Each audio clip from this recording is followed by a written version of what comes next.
నమస్తే గురుగారు. నమస్కారం అమ్మా. గురుగారు, మనం ఈ ఇయర్లో కుంభమేళం చాలా చక్కగా జరుగుతుంది. న్యూస్లో కూడా చాలా బాగా వింటున్నాము. అసలు దాని విశిష్టత ఏంటి? అలానే లక్షలు వేల మంది కాదు, కోట్లలో జనాలు వెళ్తున్నారు. సో దాని గొప్పతనం ఏంటి గురుగారు? చాలా మంచి ప్రశ్న వేసావమ్మా. సాధారణంగా ఈ పుష్కరాలు అనేటువంటి 12 సంవత్సరాలకు ఒకసారి వస్తాయి. పుష్కరము అంటే 12 అని అర్థం. అంటే మామూలుగా జ్యోతిషపరంగా మేము గురువు యొక్క గోచారాన్ని బట్టి మనం చెప్తాం. గురువు ఫలానా రాశిలో ఉంటే ఈ నదిలో పుష్కరాలు అవుతాయని దానికి లెక్క. ఈసారి మనకి ఇక్కడ కుంభమేళ జరుగుతుంది. ఇక్కడ ప్రయాగం, అది మన అలహాబాద్ త్రివేణి సంగమం. దానికి మన ప్రధాని గారు ఎన్ని కోట్ల రూపాయలు, దాదాపుగా నేను అనుకుంటున్నాను మోర్ దాన్ an year బట్టి ఉండొచ్చు. ఎందుకంటే అంత ఇన్ఫ్రాస్ట్రక్చర్ పెట్టి, ఎన్ని స్టాల్స్ పెట్టి, మాకు తెలిసినటువంటి వ్యక్తులు కూడా స్టాల్ తీసుకున్నారు. ఒక్కొక్క స్టాలుకి ఖర్చు పెట్టి అక్కడ పండితుల్ని అరేంజ్ చేసి తర్పణాలు వదిలేవారు, పూజ చేసి డైలీ పూజలు ఉంటాయమ్మా. డైలీ నిత్య చండీ హోమం ఉంటుంది, ఆ మహాన్యాస రుద్రాభిషేకాలు ఉంటాయి, డైలీ జరుగుతూనే ఉంటాయి. మనం వెళ్ళి చేసుకుని వచ్చేయడమే, అదొక్కటే మనం చేయవలసింది. కానీ అది కూడా మనకి ఒక్కోసారి ప్రాప్తం ఉండకపోవచ్చు. ఇది ఫిబ్రవరి 5వ తారీఖు దాకా ఉంటుంది. గురువు వక్రత్యాగం అయిపోతాడు. ఇప్పుడు వక్రి ఈ సంవత్సరం అదొక విశేషం. అది చలి కూడా ఎక్కువ ఉంటుంది, విపరీతంగా ఉంది ప్రతిసారి కంటే. సరే, ఇది ఎప్పుడన్నా దాని గురించి మాట్లాడుకుందాం. ఈ కుంభమేళాలో విశేషం ఏమిటి అంటే, కొంతమంది అజ్ఞానులు అనాలో, తెలుగు తక్కువ వాళ్ళు అనాలో, చదువు లేకపోవడం అనాలో, ఏమిటి ఇంతమంది కొన్ని కోట్ల మంది స్నానం చేస్తుంటే నీరు పవిత్రత ఎట్లా వస్తుంది అనేటువంటి క్వశ్చన్స్ కూడా అది వరకు వచ్చినాయి. దానికి ఒకటే సమాధానం. అక్కడ అతి పవిత్రమైనటువంటి, అతి మహిమాన్వితమైనటువంటి యోగులు, బాబాలు, అఘోరాలు, సాధువులు, వీళ్ళందరూ వచ్చి స్నానం చేస్తారు. మీరు అఘోరాల విషయం ఏమిటంటే, అన్ని లక్షల మందికి ఫ్లైట్లో మరి ఫ్లైట్లు ఎక్కడ ఉన్నాయి? ట్రైన్లో వాళ్ళు రారు, ఎందుకంటే దిగంబరులు. They cannot travel. మనకి దగ్గర అన్ని విమానాలు లేవు. వీళ్ళందరూ ఎక్కడి నుంచి వస్తున్నారు? వాళ్ళకి అంత శక్తి ఉంది, సూక్ష్మ శరీరాలు. అలా వెళ్ళి తక్కువని అక్కడ దిగుతారు, మామూలు శరీరం వచ్చేస్తుంది. ఇది సినిమాలో చూపించినట్టు మనం అనుకుంటాం, కానీ వాస్తవం ఇది. లేకపోతే మీరు చూస్తున్నారు కదా, డైలీ ఎంతమంది స్నానం చేస్తున్నారు. వాళ్ళు మన జోలికి రారు. వాళ్ళ ప్రపంచము, శివుడు, తత్వము, అంతేగా. అంత పవిత్రమైనటువంటి, అంత శక్తివంతమైనటువంటి వీళ్ళందరూ నదీ స్నానం చేస్తున్నప్పుడు నదిలో లేదా సముద్రంలో నీరు పవిత్రంగా ఒక అపవిత్రం ఎట్లా అవుతుంది? ఇది పిచ్చి మాట. సో ఇందులో ఉండడం మూలంగా ఈ సమయంలో మనం చేస్తే మనకున్నటువంటి పాపాలన్నీ తొలగిపోతాయి. ఇందులో సందేహమే లేదు. అంటే మనకి ఎప్పుడు వీలైతే ఎప్పుడు.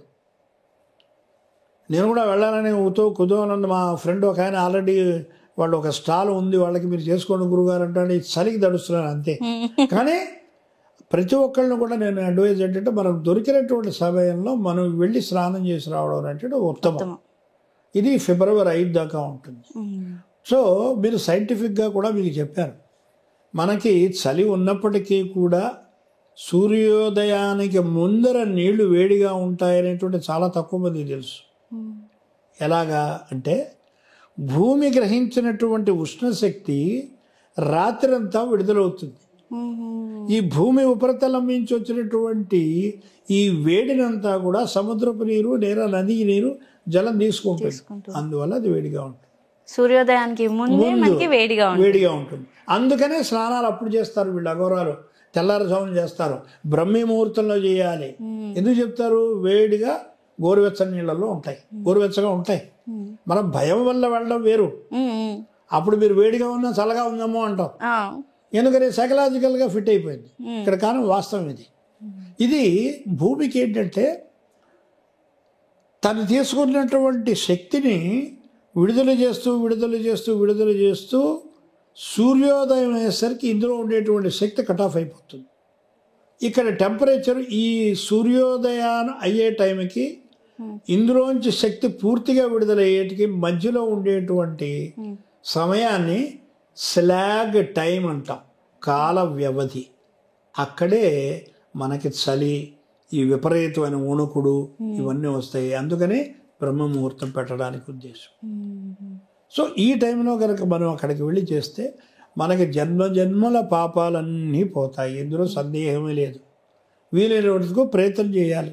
ప్రయత్నం అయితే మనం చేయాలి కదమ్మా. ప్రయత్నం చేయందే మనకి ఏది కూడా రాదు. కృషితో నాస్తి దుర్భిక్షం. చెయ్యాలి. అలానే ఇప్పుడు న్యూస్లో చూసుకుంటే కొంతమంది నిజమైన సాధువులు అఘోరాల కన్నా దొంగ సాధువులు, దొంగ బాబాలు అని బయటపడుతున్నారు.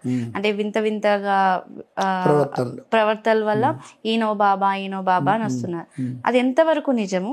అలానే జాబులు చేసుకునే వాళ్ళు ఇక్కడి నుంచి మామూలుగా వెళ్ళి బాబా లాగా సాధువులాగా కూడా అవుతున్నారు. అవి న్యూస్ బాగా వస్తున్నాయి. ఎందుకంటారు? అంటే ఐటీ జాబులు చేసుకున్న వాళ్ళు, ఉద్యోగాలు చేసుకున్న వాళ్ళు కూడా బాబాలు అయిపోయారని చూపించారు. ఎందుకంటారు అలా? ఈ మధ్య కాలంలోనే ఇక్కడ ప్రకృతిలో ఒక మార్పు జరుగుతోంది. ఈ మార్పుకి ముఖ్యంగా రవిచంద్రులు, గురు శనులు, రాహుకేతువులు, ఈ 6 ప్లానెట్స్ దేనికి బాధ్యత వహిస్తాయి. మనిషిలో ఒక దురాలోచన వచ్చింది అంటే దానికి కారణం శనే. ఇక్కడ రాహు, శనివత రాహు. చెడ్డ పనులు చేయడం అంటే కుజువత కేతు, కుజుడు కేతు, వీళ్ళిద్దరూ చెడ్డ పనులు అంటే ఇట్లాంటివి. ఇక ఏదైనా కానీ అవన్నీ నేను సభాముఖంగా మాట్లాడకూడదు కాబట్టి నేను చెప్పను. ఇవి జరగడానికి కారణం ముఖ్యంగా ఇవే. కానీ రేపు గురువు వక్రత్యాగం అయిన తర్వాత అప్పుడు ఆయన పవర్ చూపిస్తాడు. ఇక మీకు కొంతకాలం ఇట్లాంటి వాళ్ళందరూ బిహైండ్ ది బార్సే. అది మీరు చూస్తారు. మన టీవీలో కూడా మీరు ఈ చర్చ మళ్ళా వస్తుంది. మీరు అది కూడా రాసి పెట్టుకోండి. ఇది రాబోతుంది కూడా. ఎందుకంటే ప్రపంచ మార్పుల్లో మార్పు అనేటువంటిది సహజం. చెడు మార్పు వస్తోంది అంటే ఇది ప్లానెటరీ పొజిషన్స్ వల్ల ఈ భూగోళం మీద కొన్ని మార్పులు జరగాలి. మార్పులు జరగకపోతే జనం గనక లేకపోతే పాపులేషన్ పెరుగుతుంది. పాపులేషన్ పెరిగిపోతే భూమాత పాపం భరించగలదు వలనే అప్పుడు ఏమవుతుంది? భూకంపాలు, తుఫాన్లే అర్థమవుతుంది కదా. సో కొంత ఈ విధంగా, కొంత ఈ విధంగా. ఇప్పుడు మీరు ఇది చెప్పడానికి గల కారణం ఏంటంటే కుజుడు, శుక్రుడు మెయిన్. ఈ మిగతా రావుకేతువులు యాక్ట్ చేస్తూ ఉంటాయి. వాడికి ప్రోద్బలం, శనిగాడు ఒకడు. సో వీటి వల్ల ఇవన్నీ జరిగేటువంటి నెగిటివ్ క్యారెక్టర్స్ అన్నీ కూడా, ఇవన్నీ కూడా మీకు త్వరలోనే ముగింపుకు వచ్చేటువంటి సమయం ఆసన్నమైంది. అది ఫిబ్రవరి తర్వాత చాలా మార్పులు వస్తాయి మీకు. అంటే ఒక యంత్రాంగము అనేటువంటిది పటిష్టమైనటువంటి యంత్రాంగం తయారయ్యేటువంటి రోజులు వస్తున్నాయి. ముఖ్యంగా మన కమ్యూనికేషన్స్ మే తర్వాత బ్రహ్మాండమైనటువంటి విజృంభణ వస్తుంది. టీవీ ఛానల్స్ కానీ ఎనీ టెలికమ్యూనికేషన్స్ ఏదున్నా సరే మంచి ప్రగతిలోకి వచ్చేటువంటి సమయం. అంటే ఇక్కడ జ్యోతిష్యాన్ని మనం కరెక్ట్గా అంచనా వేసుకుని ఒక కరెక్ట్గా చదువుకున్నటువంటి జ్యోతిష్యుడి దగ్గరికి వెళ్ళి మనం చెప్పించుకుని లాభం పొందాలి. దానివల్ల ఎంతో ఉపయోగం ఉంటుంది. ఇక్కడ ఇప్పుడు మిథునము అది కమ్యూనికేషన్ సెంటర్. అసలు ఈ కమ్యూనికేషన్కి మిథునమే, ఈ కమ్యూనికేషన్కి మిథునమే. సో గురువు అక్కడికి వస్తున్నాడంటే ఎక్స్పాన్షన్. గురువు ఎప్పుడు కూడా విస్తృత కారకుడు. శని ఎప్పుడు కుజించేస్తాడు, తగ్గించేస్తాడు. వీడు 100 ఎందుకు 10 రూపాయలు చాలు అంటే ఎంత వ్యత్యాసం చూడండి. మనస్సు ఇమ్మీడియట్గా వికలమైపోతుంది. అది కారణం. ఇక్కడ గురువు ఏం చేస్తాడంటే అందులోకి రాగానే ఇది విస్తృతం. టెలికమ్యూనికేషన్స్ అంతా కూడా విస్తృతం అయిపోతుంది. అలాగనే మన ధార్మిక సంస్థలు లేదా హిందూ తత్వాన్ని బోధించేటువంటి శక్తి ఏదైతే ఉందో అది విజృంభణ చేస్తుంది. ఎందుకంటే గురువు అక్కడ 3వ రాశి నుంచి 9వ రాశి నుంచి వస్తాడు.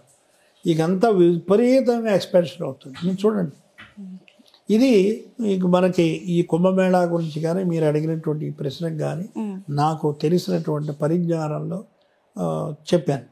ఓకే గురుగారు, కుంభమేళ విశిష్టత గురించి చాలా చక్కగా తెలియజేశారు. ధన్యవాదాలు. ధన్యవాదాలు అమ్మా. నమస్కారం.